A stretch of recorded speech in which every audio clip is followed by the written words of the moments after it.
The town of Jerome, Arizona, sits between Flagstaff and Prescott in the Black Hills of Yavapai County, and its strange history draws visitors year after year. Founded in 1876, Jerome was a mining town that quickly flourished when copper, gold, and silver were all found in the area. The town boasted a number of successful restaurants, gambling halls, and saloons, as well as an active red light district. In its heyday, Jerome had 15,000 residents, but by the 1950s, less than 200 people called Jerome home. Living residents, anyway. Jerome is said to be the most haunted town in the state of Arizona, and perhaps even the United States. Things to do in Jerome include visiting a hospital-turned-hotel, where patients and staff allegedly still roam the halls. You can also visit the many saloons and bordellos that saw high levels of mischief and mayhem. There's even a phantom cat who's always happy to spend the night with visitors in its former home. The history of Jerome, Arizona, is complicated and a little murky, but these are some of the best-known stories of hauntings and paranormal phenomena that the city has to offer.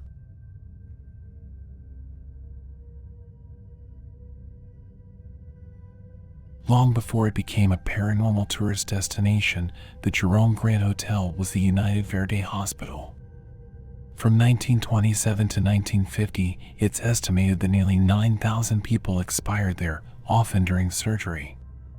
When the hotel opened its doors in 1996, guests immediately began to report paranormal activity, including disembodied voices and a phantom gurney in the hallway.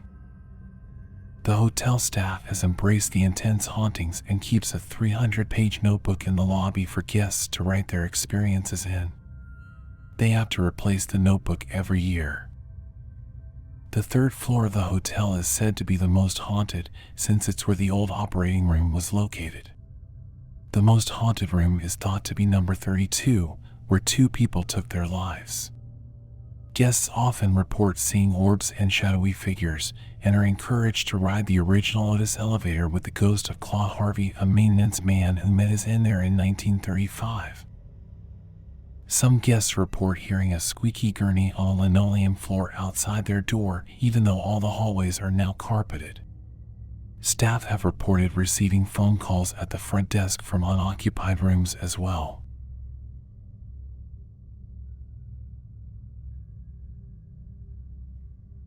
One of the harsh realities of living in Jerome was the constant danger experienced by women. Sammy Dean was a Texan woman who grew up poor and worked in both a clothing factory and dry goods store at the turn of the 20th century. While records on Dean's adult life are spotty, she eventually ended up working at one of the more upscale bordellos in Jerome. Dean did well for herself living in Jerome. She owned her own car, had an extravagant collection of jewelry, and was popular with clients in the red light district. According to reports, she met a tragic demise in her own home on the evening of July 10, 1930. The scene looked like a robbery gone wrong, since both Dean's sidearm and large stash of cash were missing, and the place had been ransacked.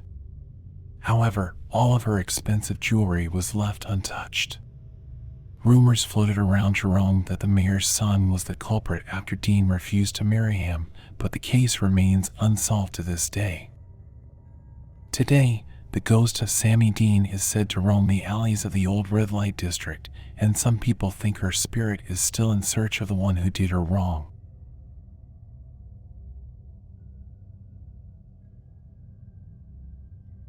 The population of Jerome steadily grew throughout the late 1800s, and it was mostly composed of male miners. A common estimate is that the population of the town was 78% male. The gender discrepancy in Jerome led to the building of a number of saloons, gambling halls, and bordellos, which contributed to high levels of hostility and aggression. There was even a section of Jerome nicknamed Husband's Alley, containing a number of bordellos with varying levels of respectability. While you could get rich from mining in Jerome, there was an increasingly high chance of also getting robbed or worse. Jerome's unsavory reputation spread across the country, and in 1903, the New York Sun ran an article declaring Jerome the wickedest city in the West. When Jerome saw 3 catastrophic fires in an 18-month period, some thought it was a sort of divine punishment for the sinful nature of the city, but Jerome rebuilt itself every time.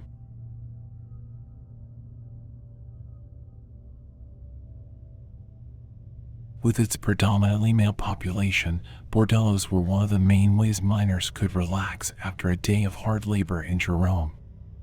The most successful bordello in town was Jenny's Place, which was run by Jenny Bouters, a Belgian immigrant who, while not the first madam in Jerome, was definitely the most successful. Jenny's life was cut short by a client in 1905, and some say she never left her bordello again. Now called the Mile High Inn, the site is home to countless reports of paranormal phenomena of all types, including multiple sightings of Jenny herself. The housekeeping staff seems to be Jenny's prime target. Perhaps the former madam wants to make sure everything is done to her liking. When it's not, the ghost has been known to throw objects across the room to get the staff's attention.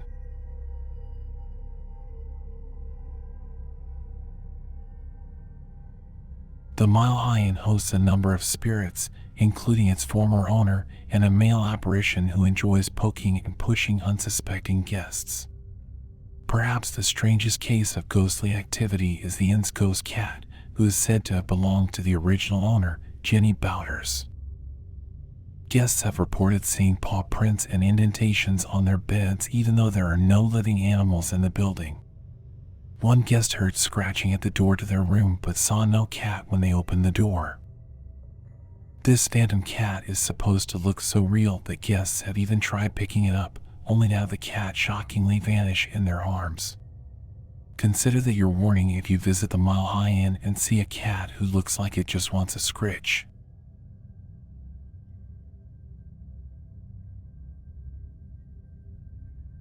Originally referred to as Connor's Corner, the Connor Hotel opened as a luxury hotel in 1897, only to burn to the ground a year later.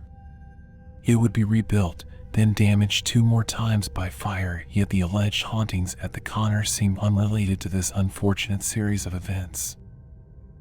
While supernatural activity has been reported throughout the hotel, Room 1 is considered to be the most haunted, and it is rarely booked by guests. One man was kept awake most of the night by the disembodied sound of women's laughter and whispering inside his seemingly empty room. Objects have been known to move on their own, and the doors of the room's armoire will sometimes open and close, perhaps with the assistance of a phantom hand. A woman in a red dress has been seen in the room, too, as well as the apparition of the hotel's original owner, David Connor. Connor is usually spotted staring out the window, only to vanish before the witness's eyes. If you miss him there, Connor is often seen at his other favorite spot, the hotel bar.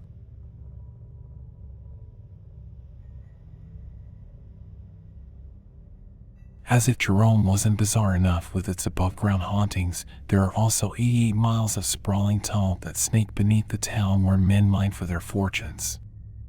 With so many men working deep below ground in hazardous conditions, it's no surprise that restless spirits still wander the tunnels they labored in over a century ago. The most infamous ghost story from the mines is that of Headless Charlie, whose head was apparently relieved of his body in a freak mining incident and never found. Shortly after Charlie's horrific passing, miners started finding large footprints similar to Charlie's throughout the mines. There have also been multiple reports of screams and moaning coming from the abandoned mines. The mines are closed to the public, but local lore has it that Charlie still walks the tunnels in an eternal search for his head. Fun fact, there was a Jerome-based band called Headless Charlie, named in homage to the phantom miner.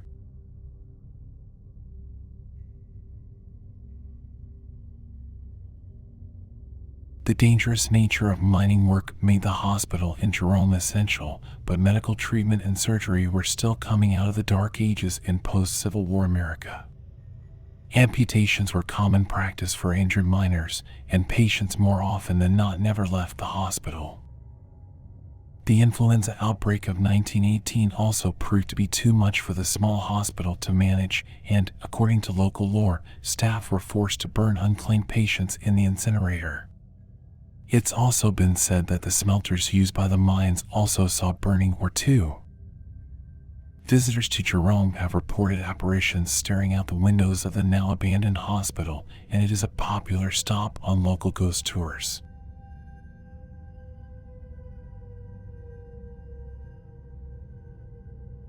The now historic Jerome Valley Cemetery opened in March 1917 on 40 acres of rolling fields. While 40 acres seemed like more than enough room considering the town's population, space quickly became tight during the influenza outbreak of 1918. Records show 51 people were buried in a single month during the height of the flu outbreak. Burials declined after 1919, and the last grave was dug in 1975. There could be more than 700 people buried in Jerome Valley today, but grave markers have been stolen over the years, and most of the burial records were destroyed in the 1950s. There have been many alleged sightings of spirits walking through the cemetery, ghost lights, and wraiths that make themselves known after the sun sets on Jerome.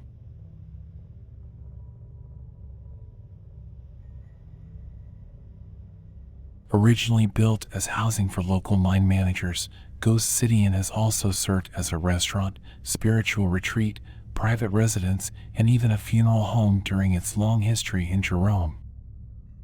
A male and female spirit have both been seen by multiple guests in or near the Verde View and Cleopatra Hill rooms respectively, though their identities are unknown. There has also been reported poltergeist activity, such as disembodied voices heard in seemingly empty rooms and doors slamming of their own accord. The current owners note on their website that the inn takes its name from Jerome's own nickname of Ghost City. As to whether Ghost City Inn is truly haunted, the owners say it may be, but it's ultimately up to guests to decide for themselves if anything goes bump in the night.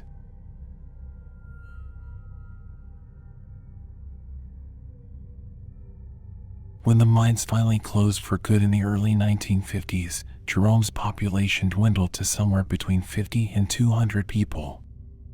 The residents left behind only stayed because they couldn't afford to move anywhere else. There was even talk of razing the entire town because no one could figure out how to revive it. Yet Jerome has always proved to be remarkably resilient. It did burn down 3 times and bounce back, after all. In 1967, the town became a National Historic Landmark, and by the 1970s, an active artist community had moved into the town and set up a historical society. Jerome began marketing itself as Ghost City and the original ghost town. Jerome has thrived ever since, and the number of living residents is now somewhere around 500. Of course, we know there are still a countless number of not-so-alive residents lurking around.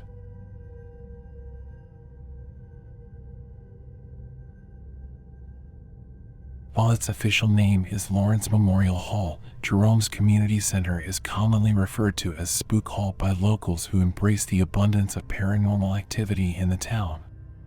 While no one is known to have expired at Spook Hall, it's said to be haunted by the ghost of a young woman in 19th century attire. Bordel workers allegedly used the site now occupied by Spook Hall to entertain their customers. One such woman met a grisly fate, and her spirit is now bound to the land. Her ghost has been seen throughout Spook Hall over the years, and she has a reputation for knocking things over to make her presence known.